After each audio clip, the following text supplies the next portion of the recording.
Welcome to the Kumar Dev education. मैं अपने channel में आपका स्वागत करता हूँ। ये इसका अध्याय 23 गजन माधव मुक्तिबोध। अक्सर आपने ध्यान दिया होगा कि लोग घर से बाहर किसी काम के लिए निकलते हैं और चौराहे पर पहुंचते ही कोई न कोई आता जाता मिल जाता है और घंटों बातों का सिलसिला छिड़ जाता है। हर प्रकार की खबरें, समस्या आदि इस चौराहे पर मिलती है। आइए इस पाठ में एक ऐसी ही कविता पढ़ते हैं। अब तक आप नई कविता धारा की कुछ कविताएं अवश्य पढ़ चुके हैं। इस पाठ में हम नई कविता के सजत कवि गजन माधव मुक्तिबोध की एक कविता मुझे कदम कदम पर पढ़ेंगे। यह कविता चांद का मुँह ढेरा है नामक काव्य संग्रह में संकलित है। मुझे कदम कदम पर कविता में रचनाकार ने कविता की रचना प्रक्रिया को बताया है और विचारों की द्वंद्वों को चौराहा मानकर जगह जगह बिखरे विषयों में से उपयुक्त विषय के चुनाव को एक चुनौती बताया है। उद्देश्य: इस पाठ को पढ़ने के बाद आप समस्या की स्थिति से उभर कर सही निर्णय लेने के महत्व को बता सकेंगे। चौराहा शब्द का प्रतीक रूप में विवेचन कर सकेंगे। साहित्य सृजन के लिए उपलब्ध विषयों की विभिन्नता और उनके उपयुक्त चुनाव में रचना की कठिनाई बता सकेंगे। कविता के भाव पक्ष पर टिप्पणी कर सकेंगे। कविता के भाषा सौंदर्य और तथा शिल्प सौंदर्य पर टिप्पणी कर सकेंगे। क्रियाकलाप: नीचे दिए गए चित्र को देखकर आपके मन में क्या क्या विचार आते हैं, यहाँ लिखिए। मूल पाठ: आइए एक बार इस कविता को पढ़ लें। मुझे कदम कदम पर चौराहे मिलते हैं बाहें फैलाए। एक पैर रखता हूँ कि 100 राहें फुटती। वह मैं उन सब पर कैसे गुजरना चाहता हूँ। बहुत अच्छे लगते हैं उनके तंबूरे और अपने सपने सब सच्चे लगते हैं। अजीब सी सुखहाट दिल में उभरती है। मैं कुछ गहरे में इतना बहुत उतरना चाहता हूँ, जाने क्या मिल जाए। मुझे भ्रम होता है कि प्रत्येक पत्थर में चमकदार हीरा है। हर एक छाती में आत्मा अंधेरा है। प्रत्येक सुमित्र में विरल सदा नीर है। मुझे भ्रम होता है कि प्रत्येक वाणी में महाकाव्य पीड़ा है। पल भर में संभय से गुजरना चाहता हूँ। इस तरह खुद को ही दिए दिए फिरता हूँ। अजीब है ज़िंदगी बेवकूफ़ बनाने की खातिर ही सब तरफ अपने को लिए लिए फिरता हूँ। और यह देख देख बड़ा मज़ा आता है कि मैं थका जाता हूँ। हृदय में मेरे ही प्रसंगचित एक मूर्ख बैठा है। हंस हंस कर आश्रुपूर्ण मत हुआ जाता है कि जगत स्वक्त हुआ जाता है कहानियाँ लेकर और मुझको खुद देकर। ये चौराहे फैलाते जहाँ जरा खड़े होकर बातें कुछ करता हूँ। उपन्यास मिल जाते हैं। दुख की कथाएं, तरह तरह की शिकायतें, अहंकार विश्लेषण, चित्रित आख्यान, जमाने के शानदार सूर्य वह आयाते सुनने को मिलते हैं। कविताएं मुस्कुरा कर लग डाक करती है, प्यार की बातें करती है। मरने और जीने की जलती हुई सीढ़ियाँ सीधा जलाती है। घबराए प्रतीक को मुस्कुराते रूप चित्र लेकर मैं घर पर जब लौटता उपमाएं द्वारा पर आते ही कहती है कि 100 बरस और तुम्हें जीना ही चाहिए। घर पर भी पग पग पर चौराहे मिलते हैं बाहें फैलाए रोज मिलते हैं 100 राहें। शाखा प्रशाखा निकलती रहती है नव नवीन रूप दृश्य वाली 100 विषय रोज़ रोज़ मिलते हैं। और मैं सोच रहा कि जीवन में आज के लेखक की कठिनाई ये नहीं है कि कवि है विषयों की, वर्णन यह है अधिक उनका ही उसको सता है और वह ठीक चुनाव कर नहीं पाता है। आइए समझाइए। मुझे कदम कदम पर कविता एक बार पुनः पढ़ लीजिए। संदर्भ: मुझे कदम कदम पर शिक्षक कविता चांद का मुँह ढेरा है नामक कविता संग्रह से ली गई है। इसे रचनाकार श्री गजन माधव मुक्तिबोध है। प्रसंग: मुझे कदम कदम पर कविता का भाव समझने के लिए पहले आप कविता की अंतिम 7 पंक्तियाँ फिर से ध्यानपूर्वक पढ़ जाइए। और मैं सोच रहा कि जीवन में आज के लेखक की कठिनाई ये नहीं है कि कभी विषयों की वर्णन यह है कि अधिक्य उनका ही उनको सत्ता और वह ठीक चुनाव कर नहीं पाता। इस पंक्ति में कवि कहना चाहता है कि कविता की वास्तविकता इतनी सिद्धित है कि लेखक या कवि को पग पग पर चौराहे सौ राह और नवीन रूप दिशे वाले सौ विषय रोज रोज मिलते हैं। ऐसी स्थिति में रचनाकार की कठिनाई ये नहीं है कि रचना करने के लिए विषयों की कोई कमी है, बल्कि विषय तो बहुत अधिक है। समस्या है सही और उपयुक्त विषय का चुनाव करने की। आज के समय में उपयुक्त विषय का चुनाव करना एक चुनौती भरा कार्य है। आपने कविता पढ़ी ना? क्या आप बता सकते हैं कि इस कविता में चौराहे शब्द का क्या अर्थ है? जी हाँ, आप जानते हैं कि चौराहा वह स्थान है जहाँ से कोई रास्ते निकलते हैं। वह चौराहे विचारों के क्षेत्र में भी होते हैं।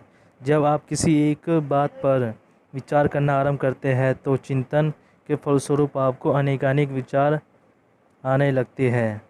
ये एक प्रकार की विकल्पों की स्थिति होती है। उन विकल्पों में से उपयुक्त का चुनाव करना ही चुनौती है। इस प्रकार की स्थितियाँ अक्सर हमारे समक्ष आकर खड़ी हो जाती है। उदाहरण के लिए कभी आप सोचते होंगे मैं हिंदी का यही पाठ पढ़ लेता, तो दूसरे ही क्षण आपको लगता होगा कि नहीं, मैं इस समय गणित के कुछ बीच हुए सवाल हल कर लेता तो अच्छा होता। ये समस्या भी चुनाव की समस्या है। आपके पास जितने अधिक रास्ते हैं, विकल्प होते हैं, उतनी ही उलझन बढ़ती जाती है। व्याख्या: आइए कविता के पहले आधे अंश को पुनः पढ़कर समझने का प्रयास करते हैं।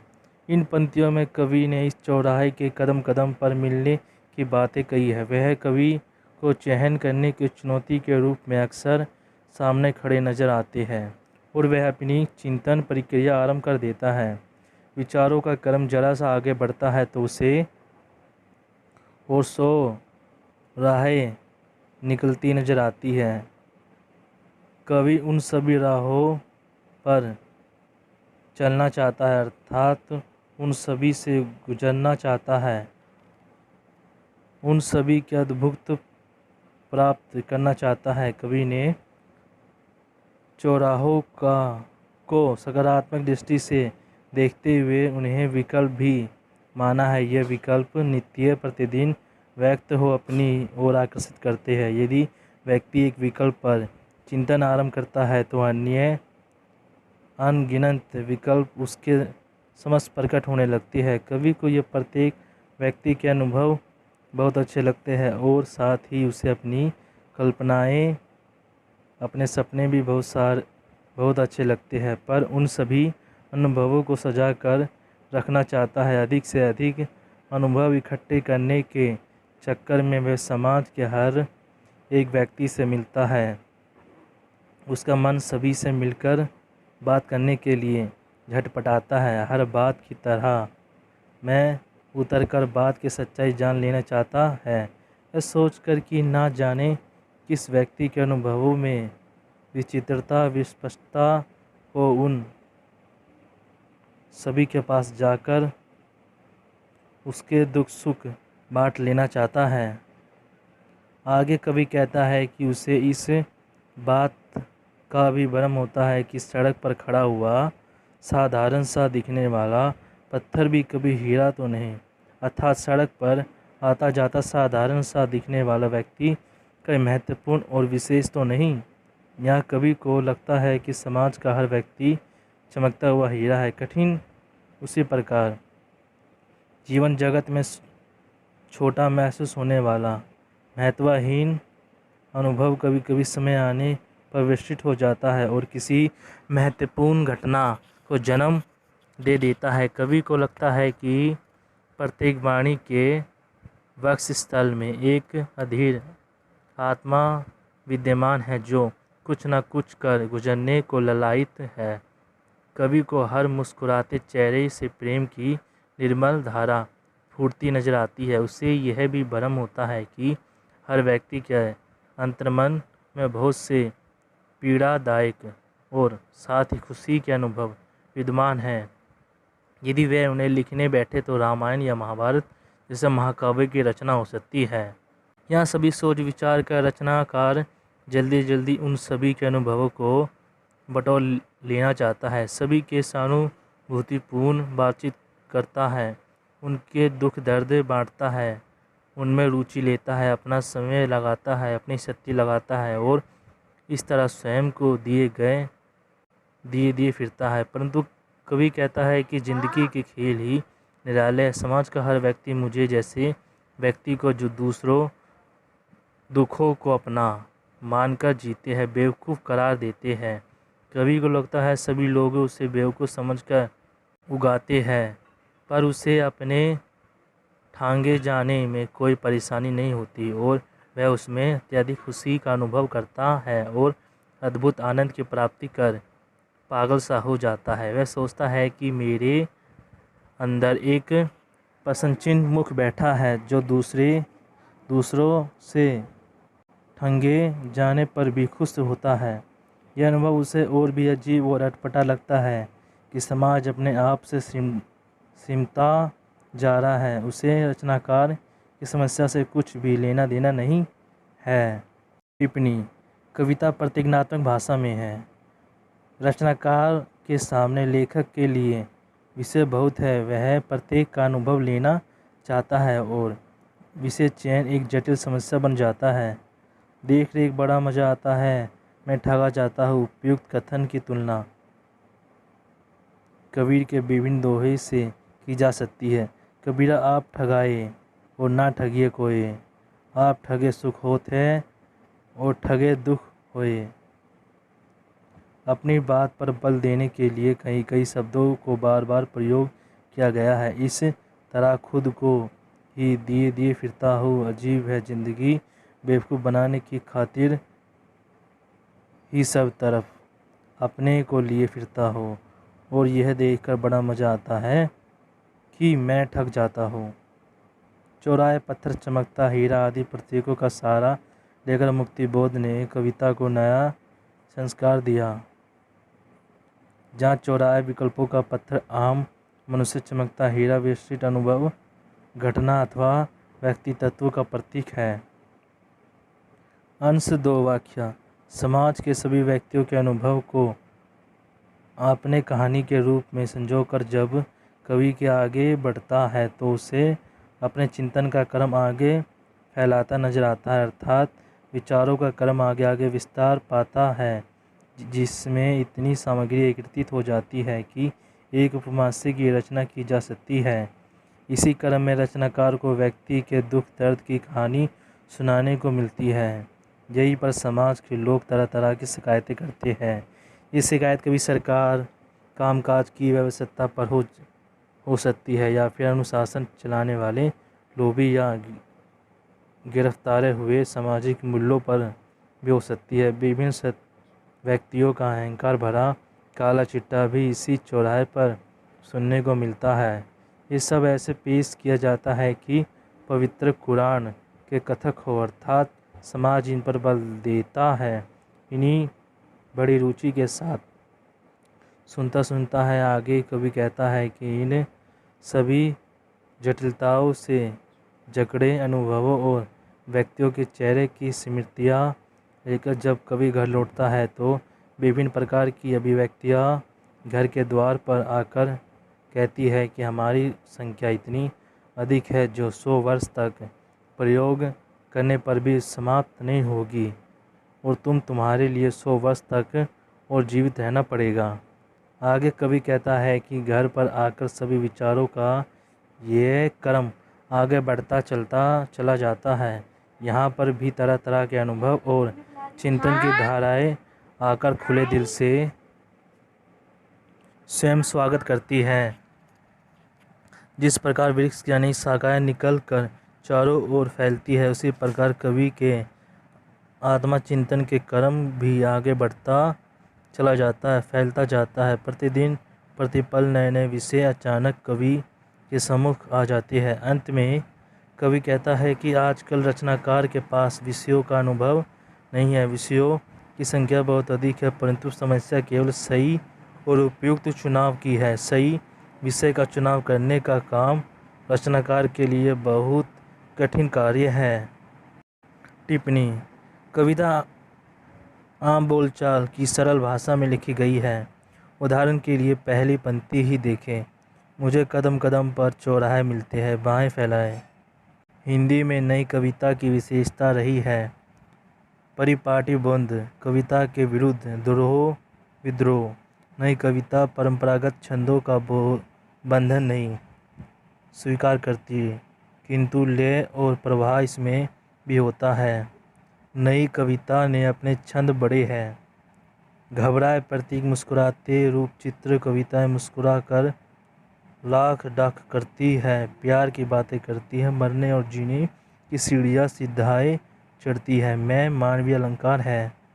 इसमें एक और तो राहे गुजरना, त्रुब, जिंदगी खातिर आदि उर्दू भाषा का अवगत शब्द, तो दूसरी ओर सुमित्र, विमल, सदा नीरवाणी, प्रसन्नचिन्ह, अद्भुत, अद्भुतपूर्ण जैसे संस्कृतनिष्ठ तत्सम शब्दों का प्रयोग कवि की कुशलता के साथ किया है। मुक्तिबोध मध्यम वर्गीय परिवार की है।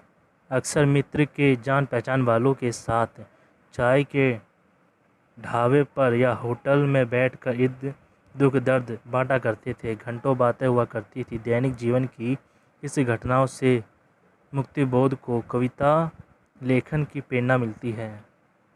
इस कविता में कवि ने अपनी रचना प्रक्रिया को स्पष्ट किया है कि इस प्रकार वह विषयों को आसपास बिखरा हुआ पाता है और फिर कविता, कहानी, महाकाव्य, उपन्यास आदि के उपयुक्त विषयों को अलग अलग करता है। उन्हें अभिव्यक्ति देने के लिए विभिन्नों प्रतीकों, उपमाओं आदि की पहचान करता है। मुख्य बात यह है कि विषय के चुनाव की कवि इसे एक चुनौती भरा कार्य मानता है। पूरी कविता एक ही केंद्र के चारों ओर रची गई है कि विषय का चुनाव एक चुनौती है। यदि समय पर सही चुनाव होगा तो जीवन सार्थक हो जाएगा। अंग्रेजी में भी एक प्रसिद्ध कहावत है, choice is your, features is yours. Choice is yours, future is yours. इसे भ्रम होता है कि प्रत्येक पत्थर में चमकता हीरा, अर्थात महत्वहीन अनुभव विस्तृत घटना को जन्म देता है। कभी कभी छोटी से छोटी घटना भी विलक्षण अनुभव प्राप्त हो जाता है। ऊपर से सीधा दिखाने वाली वस्तु भीतर से असाधारण और अद्भुत हो सकती है। पत्थर और हीरे की तुलना इसी संदर्भ में की गई है। आप जानते होंगे कि वाल्मीकि कवि से पहले बहुत बड़े डाकू थे। कुछ साधुओं के संपर्क में आने पर उन्होंने अपना पेशा त्याग दिया। एक दिन उन्होंने एक शिकारी को सदा उस मजा क्रोध का वध करते देखा जो नित्य कीड़ा में मगन थी। उन्हें यह देखकर बहुत दुख हुआ कि अनायास ही उनके मुख से कुछ पंक्तियाँ पुष्पित हुई। यही उनके जीवन का प्रथम छंद था और यही कविता की शुरुआत थी। इस छोटी सी घटना ने उन्हें कवि बना दिया और उन्होंने रामायण जैसे महाकाव्य की रचना कर दी। शिल्प सौंदर्य। आपने मुक्ति बोध की कविता पढ़ी, क्या आप बता सकते हैं कि कविता में कवि ने मैं और मुझे का प्रयोग क्यों नहीं किया? अपने विचार लिखिए। जी हाँ, शायद आप ठीक समझे।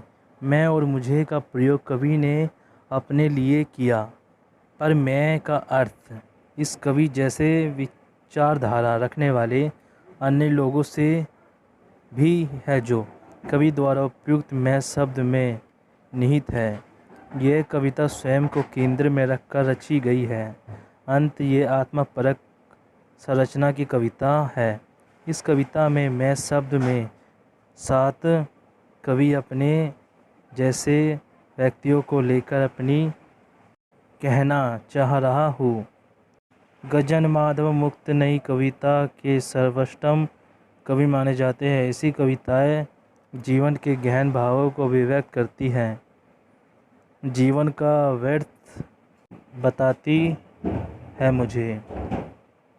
कदम कदम पर कविता में कवि ने वैकल्पिक और अनुभवों को महत्वपूर्ण बताते हुए कहा है कि मैं और मेरे जैसे अन्य रचनाकारों के लिए विषय का अभाव नहीं है, बल्कि मुख्य परेशानी अच्छे और सटीक विषयों के चयन की है। यह कविता मन के भाव को आधार बनाकर रची गई है। कविता में बोलचाल की सरल भाषा का प्रयोग किया गया है। कलात्मक होते हुए भी यह कवि के भावों को पूरी स्पष्ट के साथ अभिव्यक्त करती है। मरने और जीने की जलती हुई सीढ़ियाँ सीधा जड़ती है।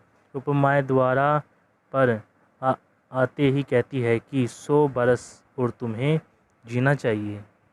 एक ही शब्द का बार बार प्रयोग करने से काव्य सौंदर्य में निखार आता है और पाठक के दिल में गहरा प्रभाव पड़ता है। कवि ने इस कविता में इस प्रकार के सफल प्रयोग किए हैं, जैसे नीव जीवन रूप दृश्य वाले 100 विषय रोज रोज मिलते हैं। सब तरफ अपने लिए फिरता हूँ और यह देख देख बड़ा मज़ा आता है, मैं भी ठग जाता हूँ। जब एक शब्द का प्रयोग एक से अधिक बार किया जाए तो वहाँ पूर्ण रूपकित अलंकार होता है। इस कविता को पढ़कर आपने अवश्य ही अनुभव किया होगा कि कवि का भाषा पर अच्छा अधिकार है। कवि ने अभिव्यक्ति की समत्व के अनुभव की भाषा के तत्सम और आम भाषा के शब्दों का भरपूर प्रयोग संतुलित प्रयोग किया है। जैसे मुझे भ्रम होता है कि प्रत्येक पत्थर में चमकता हीरा है, हर एक छाती में आत्मा अधीरा है, प्रत्येक सुमृत में विमल सदा नीर है। मुझे भ्रम होता है कि प्रत्येक वाणी में महाकाव्य पीड़ा है। इस पंक्ति में तत्सम शब्दों का प्रयोग किया है तो नीचे पंक्तियों में आम बोलचाल के शब्द का है। मुझे कदम कदम पर चौराहे मिलते हैं, बाएं फैलाए। जब कविता किसी शब्द या कथन इस तरह प्रयोग की जाए कि किसी दूसरे वस्तु या विचार की ओर संकेत करे तो उसका प्रतीक कहा जाता है। इस कविता में चौराहे विकल्पों का प्रतीक है। काव्य में भिन्न विधान का भी बहुत महत्व होता है। पिछले पाठ में भी आपने इसके बारे में पढ़ा है। विषय सामग्री के वर्णन के अनुरूप स्वरूप का बोध ही विभिन्न कहलाता है। अनुभवों को संजीवन रूप में प्रस्तुत करने में भिन्न उपयोगी सिद्ध होते हैं। कवि का दृष्टिकोण सौंदर्यवादी न होकर जीवनवादी अर्थात उपयोगितावादी और व्यवहारवादी है। अंत कविता में भिन्न के प्रयोग से अनोखा सौंदर्य उत्पन्न हो जाता है। इस कविता में दृश्य भिन्न का प्रयोग किया जाता है। ऐसा लगता है मानो आँखों के सामने एक चित्र सा खड़ा कर दिया गया है। मुझे कदम कदम पर चौराहे मिलते हैं, बाएं फैलाते एक पैर रखता हूँ कि 100 राहें फूटती है। मैं उन सब पर से गुजरना चाहता हूँ। आपने क्या सीखा? मुझे कदम कदम पर कविता में बताया गया है कि चौराहे मिलना बहुत अच्छा है। ये रास्ते में संकट बनकर नहीं बल्कि विकल्प बनकर हमारे सामने आते हैं, यानी हमारे समक्ष जितने रास्ते होंगे उतने ही विकल्प होंगे और हम उनमें से जो भी विकल्प चुनेंगे वह हमारे आप में अनेक अन्य विकल्प लिए हुए होगा। अंत जीवन के लिए किसी भी अनुभव को व्यक्त नहीं समझा जाए, सभी का अपना महत्व होता है। आज के रचनाकार की समस्या विषयों की कमी नहीं, विषय तो सड़क पर, दफ्तरों में या घर पर भी उपलब्ध हो जाते हैं, बल्कि विषय तो अनेकानेक है, पर उनका चुनाव करना अपने आप में एक गंभीर और चुनौती भरा कार्य है। इस कविता में कवि का दृष्टिकोण व्यवहारवादी है। कविता में कई स्थानों पर पुनरुक्ति प्रकाश अलंकार का प्रयोग है। अपनी बात स्पष्ट रूप से कहने के लिए कवि ने प्रतीकों का प्रयोग किया है। योग्यता विस्तार कवि परिचय। गजन माधव मुक्तिबोध सुप्रसिद्ध और विशिष्ट कवि है, यानी कविता के क्षेत्र में मुक्तिबोध का विशेष और ऐतिहासिक योगदान है। मुक्तिबोध का जन्म ग्वालियर के जिले से सन 1917 में हुआ। बीए तक शिक्षा प्राप्त कर वे अध्यापक के कार्य में जुट गए थे, साथ ही पत्रिका संपादन का कार्य भी करते थे। मुक्तिबोध मध्यम वर्गीय परिवार के थे। मूलत मराठी भाषा होते हुए भी प्रयोगवादी और नई कविता के विषयों में अपने शीर्ष स्थान बना लिया। आपकी कविताएं पहली बार 7 सप्त में प्रकाशित हुई। आपने अनेक लंबी कविताएं लिखी जो जीवन के अनेक विकट संघर्षों से जूझते रहने और मनुष्य की जीवन सत्य की पहचान करने पर आधारित है। अपने एक और परिपट्टी बोध भौतिकता का बोध किया तो दूसरी ओर अपनी असीमता, अपनी निजरता की स्थापना की। आप सही अर्थों में बुद्धिजीवी और विचारात्मक कवि थे। आपकी मृत्यु 1964 में दिल्ली में हुई।